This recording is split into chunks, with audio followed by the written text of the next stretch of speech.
Hey guys, welcome to this week's Money and Investing Show. This week we're looking at the top 10 questions to be asking yourself before starting on the investing journey.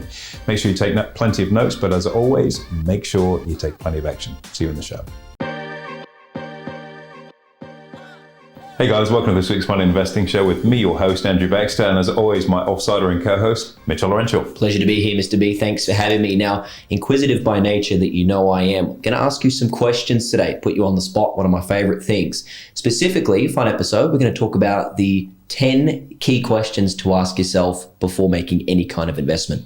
Oh, this is a goodie. And as you well know, I love process and structure. And I think, going through a checklist sometimes before you commit dollars makes an awful lot of sense. So this is going to help a lot of people out there. I reckon we could probably group this into 4 core areas too, in terms of money, time, your skill set that you bring to the equation, and I guess risk as well. Risk on the investment, your attitude to risk and so on. And if we group it in those 4 families, I reckon 10 questions, we're going to give our listeners an ecosystem a really great game plan to work with. Well, speaking of which, if you are a listener right now, get out your notepad, write these questions down and actually group them, because next time you go to buy a house, buy some shares, set up a business, whatever it may be, you can refer back to this at any point because it is a universal set of questions. Great point. Great stuff. Let's get stuck in. So, look, probably actually a bonus question here, AB. They're usually at the end, but I'm going to throw it to you at the beginning. Is number one, have you actually thought about what you're about to invest in?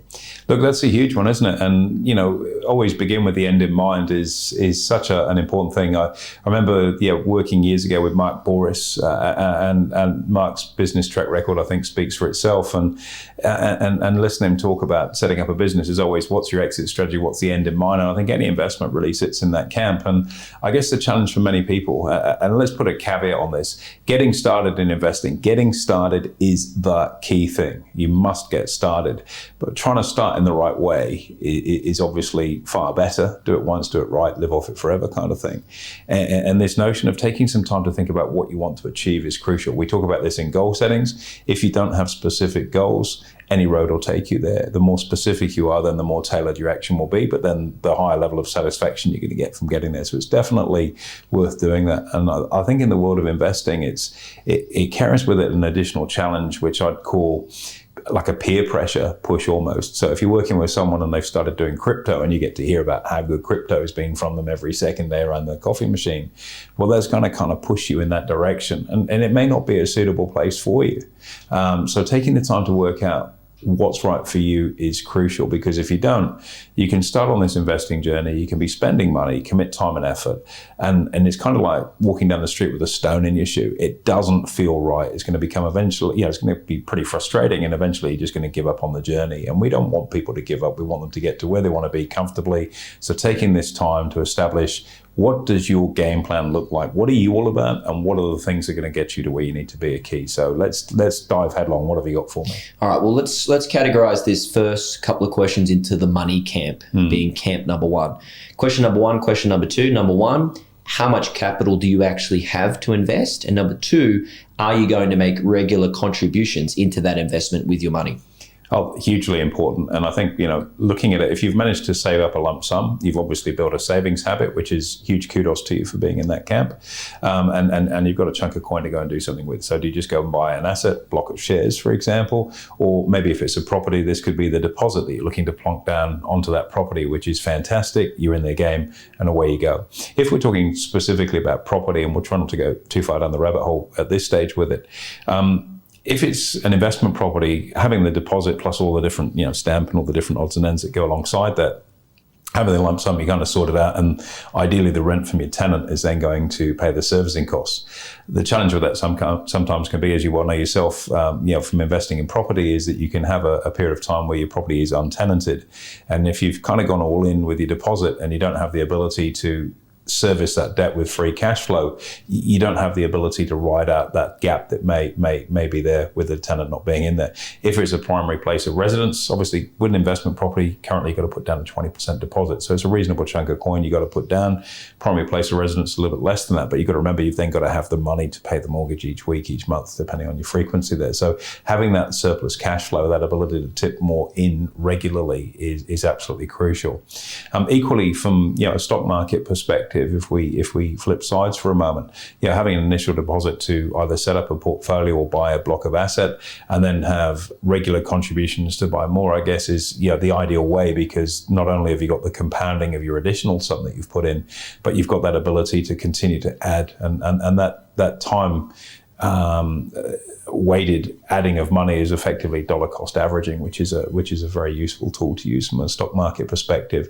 And like, for example, buying an extra ETF, if you're invested in an index ETF every month or every quarter, putting that coin in to buy a further block of that is a great way of accumulating things over time. So there's a distinction, got a lump sum, and then do you have stuff that you're doing regularly with that, which is very important. Secondly, you might have a lump sum that you put into an asset, but then the regular income or the regular savings you have, you might choose to put into something else to give you some diversification.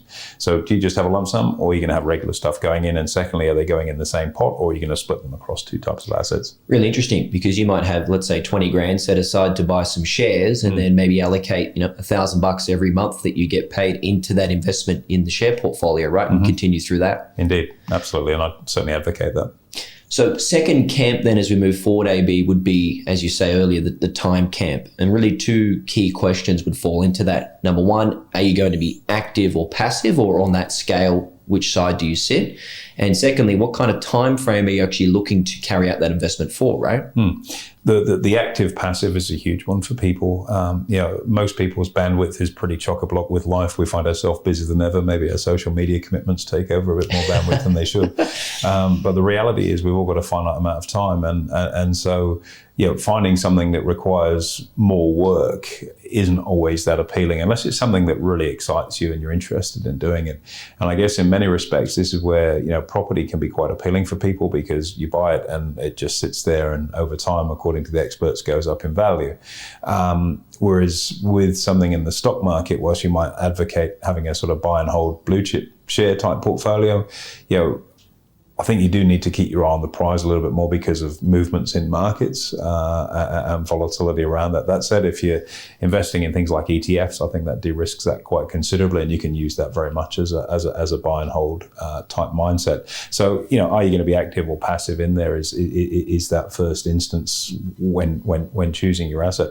Secondly, how much time is active? And again, even property sometimes is not as passive as people would think. Let's say, for example, you've decided that you're going to do a value add through a renovation, as an example. How much time do you realistically have to do that? Or maybe you're building. These things take far more time than ordinarily you would expect. So have you created the time space to be able to do that is pretty important. And even if you're in the most staunch passive camp, say, look, I don't want anything to do with it, I've got a financial planner, heaven forbid, or I'm in a managed fund. Again, note that nearly 81% of managed funds underperform the market, so you might want to reconsider that avenue too. You might feel that you're down that passive pathway. And I think you're doing yourself an injustice if you do that, because one of the things, again, that we advocate is having that money date at least monthly, possibly weekly, depending on the asset class you're working with, where you do look at how your assets are performing and keep tightening the nuts and bolts. If you're totally passive and you've got money in cash, for example, are you earning the best rate of cash on that? And it's probably worth spending some time to go through, Rate City or CanStar or something, and look and see if there's a better place you can deploy that money. So even though you're totally passive, you do need to be a little bit active on it to make sure that you're not sitting in something that's earning 0.1% when you could be earning 4.5% down the road in a different type of account. So there's always a level of stewardship, I think, that goes on with that, and it's just a question of how active that number is. And I think this boils down a lot to your skill set and your education, which I know we'll touch on in the latter parts of this episode. What about the actual time frame of that investment, AB? If you're buying a property, say it's an investment property, should you have an exit year in mind? Is it 2 years, 5 years, 20?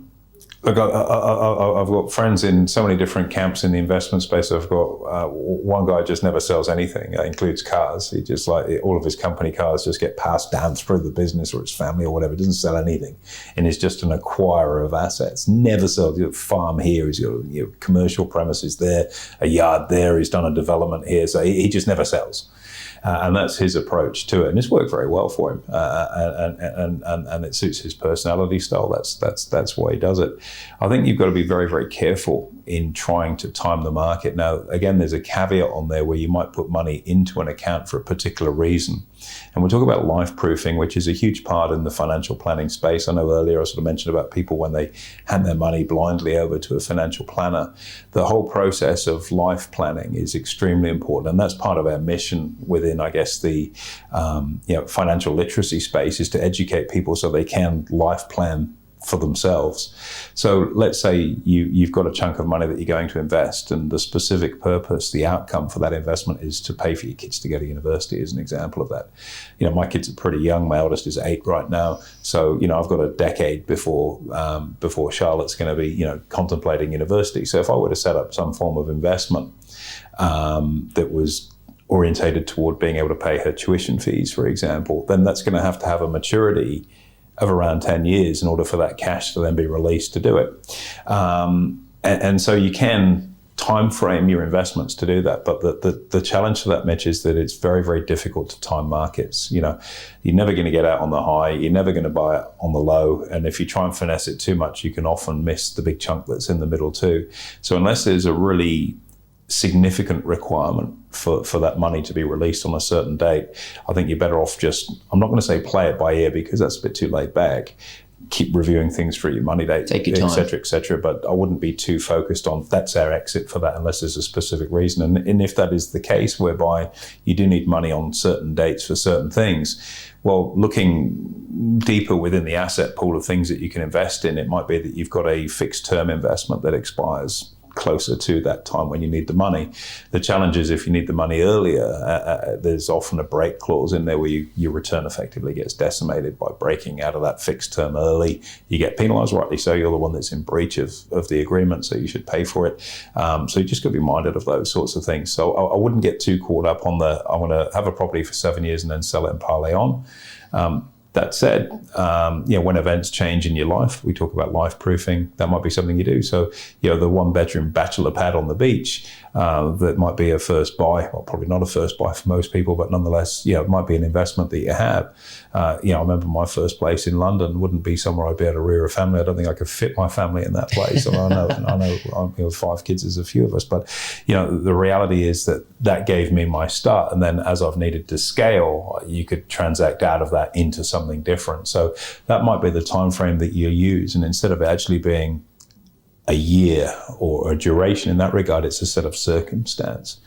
Married, having kids going to uni, empty nester, and so on. And I think those sorts of things can be quite useful in terms of benchmarking. And even though they're a little more vague than the specificity, I know you're a real precise person, it's probably a more practical approach for people. Got you. Good thing about shares, you buy and sell them anytime, so you can release them. They're pretty liquid.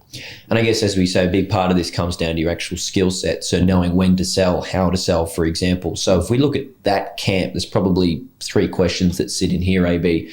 What are your skills and your values? Have you done any education? And also, do you have the skill set to be able to actually understand what's going on in the economy right now? 3 big ones. Yeah, look, we're a huge advocate for investing in your education. The best investment you'll ever make is in yourself. And that quote's been sort of bastardized around by an awful lot of people, but it's such a truism because I meet people. I know we've got a specific episode in the podcast where we talk about investing in your education. It's so crucial when you're talking about doing hundreds of thousands or millions of dollar property transaction, but you don't want to spend a little bit of time upskilling to make sure you've joined the dots, dotted the I's, crossed the T's is unfathomable. But I guess it shows sometimes, I think, the lack of value people place on education and skills. And you've only got to find yourself in a pickle, either legally or financially, where you've got to enlist a decent lawyer or an accountant or both. And you realize how expensive those mistakes can be. So you're better off getting it right the first time and really learning. So I'm a huge advocate for that. So, where do your skill set sit? Do you have an interest in something? You go back to your days at school. The subjects you typically got the best grades in were probably the subjects you were the most interested in. And if you want to get good grades, you don't get a B+ in life. It's about your overall success in life, so to speak. So if you can find things that you're interested in life and then study around them, you'll typically be rewarded handsomely in the capitalistic world that we live in. So, what is your skill set? Do you have an eye for which suburb is going to pop next if we're going back to property? Or if it's about the stock market, is it which sectors are likely to fare best in a certain time within the economy? Or do you know something about a niche type business that's about to take off? Great example of that would be buy now, pay later. If we wind the clock back 7-8 years ago, and if you're one of the early investors into that space, or you think this is what the market's looking for, you'd have made a killing. So if you've got a skill for those sorts of things, of recognizing those big picture trends in life, then you can do particularly well. Many years ago, just to give you an example of that, I had a buddy of mine try to drag me, and I'm kicking and screaming, I didn't follow, into self-storage. And everyone's seen over the last sort of 15 years just how successful self-storage has been, and at the time it was an absolute belter of an investment. It's one I let pass. And I didn't feel I had the skill set at the time to embrace that. I was pretty busy growing my business. I hadn't got it to a stage where it was more passive for me. And so I just didn't feel I had the bandwidth. And so I elected to pass on it. It's cost me, I don't even want to talk about what it's cost me. It's making me... But at the same time, I went down a pathway that I was probably more interested in. So that's an aspect of that. So learning about the investment class that you're in, I think is crucial. You mentioned also about the ability to understand the market that you're in and the timing around markets. And I think that in itself is hugely important, because not all assets perform as well under certain conditions. And so, that does require a much, much higher level of skill. And what I would probably suggest to people listening to this, that's the heavy lifting. You probably want to outsource a little bit to people that are professionals in that space or more experienced, certainly, than you. That doesn't mean to say they're always going to be right either. Recognize and ask the question. And again, when we talk about building your team in other podcasts, knowing the questions to ask your professional advisors are almost as important as the professional advisor in themselves. And so putting them on the spot to say, okay, where do you see us in the economy right now? And based on your 10, 20, 30, 40, 50 years of experience doing this, which sectors or which asset classes would you normally expect to do the best under these, and why? Brilliant question. You'll make them earn their money. You'll probably see a bead of sweat forming on their forehead as well. But this is about taking control yourself. You don't need to be the smartest person in the room, but you ask the smart questions and get them to work for you. I love that. That's a really good observation there. Great point, AB. So in terms of anything else on the skill set you wanted to cover? I think education, your own skill set, and the economic cycle. I think that's pretty much it. I'll give you one further one on the skill side, and that's in the value add. On again, property is probably a good one. Trading and the stock market, you can value add through using smart strategy. So if you've got the skills, instead of just having a share portfolio to maybe do cash on demand or covered calls, you're going to augment your return. It requires a high level of skill. And if you've built that skill set, you're going to get a better return, a lower volatility of return, less risk. So that's an example in the stock market. On the property side, again, are you going to be able to spot the next suburb? If you're not got the skill set to know which suburb's going to pop, do you bring some skills to the equation in terms of value adding to the property, such as a renovation? And that's something that can be quite grand in terms of a renovation, or it can be something that's really simple. A paint job and new carpets and new curtains and a general cleanup of the joint. Maybe a new kitchen over time makes a substantial difference. You might not be able to put the kitchen in, but you can get the paintbrush out and do that. And there are things you can do. It's just down to sweat equity, and do you have the skill or the fortitude or backbone to want to do that? It's a really good point, actually. A personal anecdote: when I bought my investment property, my dad was a painter back in the day. So, of course, the first thing you do when you buy it, Dad, can you paint and thou shalt your lunch? I hope he charged you. I'm sure he did. No, he didn't. I bought him lunch that day. But that's a really good example. He was able to come in, paint a room for me that was once blue, now to white. Look great. Perfect. And the same in the garden and the yard. You don't need to be, Jamie Jury, but you can do stuff to turn it from being an unkempt jungle out there into something that's, you get it returfed, put the lawn down, happy days. You can go onto YouTube and see how to do that. It's not rocket science. And they're the small things. And again, like we're sort of coloring outside the lines a little bit here, and they may seem like they're common sense, but making money doesn't have to be that hard. If you're prepared to value add by doing the work that somebody else doesn't want to do, then you build a premium into the asset that you're looking to build. And if you're the owner of that asset, that's fantastic, because your net value is going up. So, a couple of weekends doing the yard, get it reseeded, get the lawn down, get rid of that 1970s bonsai garden and replacing it with something that your tenants are not going to be able to wreck. Makes sense if it's an investment property. Beautiful. Last camp of questions, AB, and arguably the most important camp of them all, comes under that risk banner. So number one, what are the risks of the investment itself? And number two, what is your personal attitude to risk? 2 questions. Yeah, let's start with the personal attitude to risk, because, again, if you sort of look in the world of financial planning, you have to understand what your client's risk profile is to be able to provide better quality advice to them. And again, not all investors are the same, and that notion of peer group pressure or peer group advice type stuff, decision making, can be quite challenging, because even if I look at the smorgasbord of teams that we've got here in our business, we've got some people that are fairly aggressive on the risk side, and we've got some people that are really conservative. And if you are working with someone that's more aggressive, that's who you start to become. Because it's just by virtue of the peer group bleeding over into what you're doing, and that can be very, very dangerous because you're not being true to yourself. I see this often with our financial planning team when we have a couple, and I always advocate that have your partner involved with this, even if they want to be totally hands off. Have your partner involved in all points of the discussion, even if they leave the decision to you, and you see the difference in risk attitude between 2 partners in the same relationship, where one might be fairly gung-ho, the other one very conservative. And the reason we want both involved is the ball's going to drop somewhere in between, which is probably the best fit for that couple, as opposed to something that suits one or other of the parties in its own right. And there are ways that we assess people's risk attitude. There's some standard questionnaire type stuff, which is immensely frustrating to go through and fill in. You go, oh, really? But it actually is so important to establish where you sit on that risk spectrum, if you will, for what you should be doing.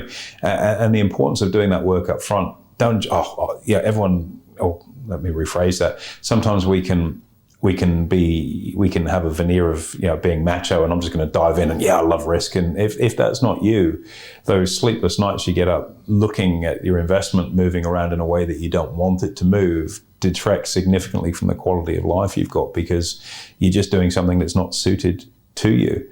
If you're someone that doesn't like hot food, going out for a spicy meal is not fun. You had food, but there's a ramification from it. And that's exactly the same with investing. So identifying what you stand for as an investor is a crucial step. It's not one to pick up at the end. It's the one to start with. So that's why it comes very, very early on in the journey. And I guess the second point to that is the actual risk around investments in themselves. And this comes down to, if you've done your education, one of the things that you should be doing is your due diligence. So what's my best case? What's my worst case? What's the track record look like? Is it audited? What are the stats to back up the claim that this investment's going to get me from X to Y? And a regulator, unfortunately, love to provide a client notice, that past performance is no guarantee of future performance.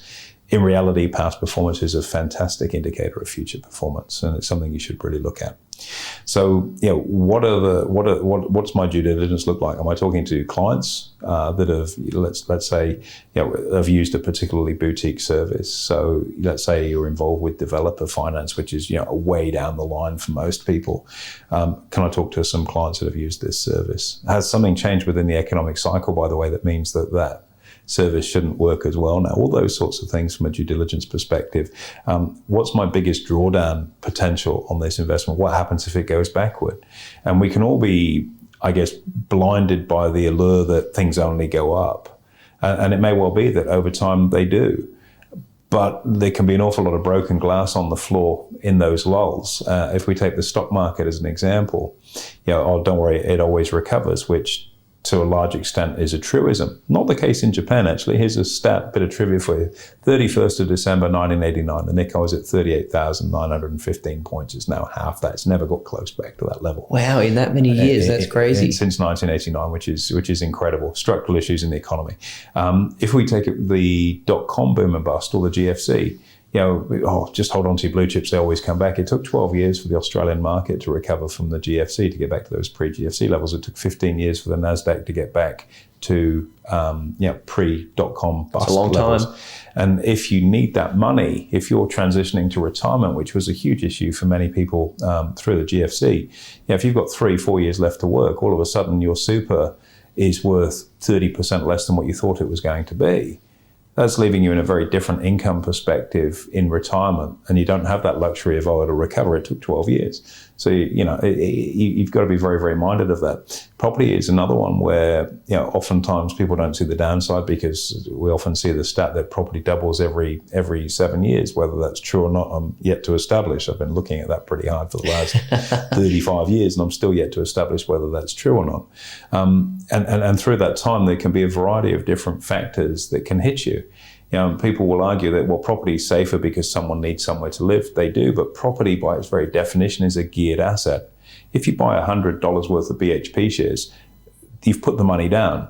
If you buy a property, you've put some of your money down, but the rest of it is borrowed. So there's a debt requirement to service, and geared products, as the regulator will state, are more risky. And so to that end, if the value of the property drops, which it can, and I've seen this happen, happened to a member of my family, below a certain threshold, the bank say, you've got to put some more cash in to keep the loan to value ratio where it needs to be. If you don't have that cash, well, you run the risk of being foreclosed and losing the property and the deposit you've put in and the place that you used to call home.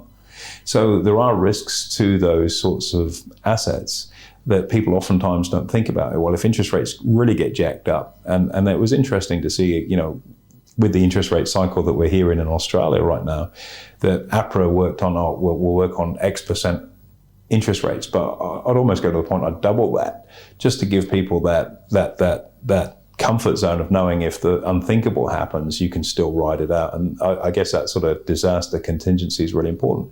So do you have the ability to put more money in? If you don't, well, what are you going to do? Oh, it's okay, I'll sell it. But if you've got to put more money in, it's because the price has dropped already. So you're going to be crystallizing a loss. Have you really thought that through when you did your game plan for buying that particular asset? So, there's a bit more to it than just signing on the dotted line and kicking back and watching the net value go up over time.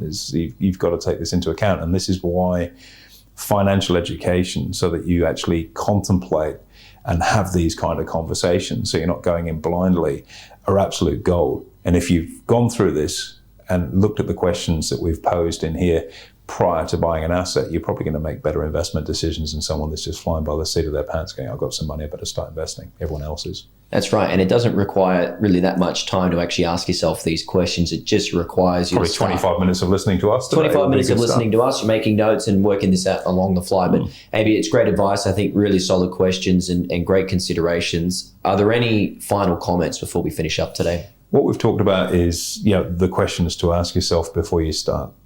As always, and I'm sure I'll be kicking the lid off my coffin when I get older with this one, just get started. The best time to start was yesterday. But at the same time, before you start, ask the questions. Don't use this as a stall, or I need to go through this 12-month due diligence process before I do anything. Get started. It doesn't take a long time to ask these questions, but they're important ones to really consider. And look, there are others. We've just used the sort of, the headline stuff for people to get into. And as you go through being trained to build up expertise on the asset class you're looking at, and if I look at the 20 odd years we've spent now teaching people about the stock market, of course there are going to be further questions as you dive deeper in this, but you're already in that lane looking at it and getting schooled professionally as to where risks sit, and more importantly, how you can mitigate them. So just get started, work out what your goals and game plan needs to look like, and start moving through this in a fairly sequential order and just make it happen, because the sooner you get started, the sooner you'll realize you don't need to regret not starting.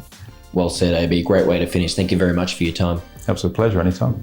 There you have it, guys. Make sure you like, comment, subscribe. Most importantly, hit that notification button, and we'll look forward to seeing you next week.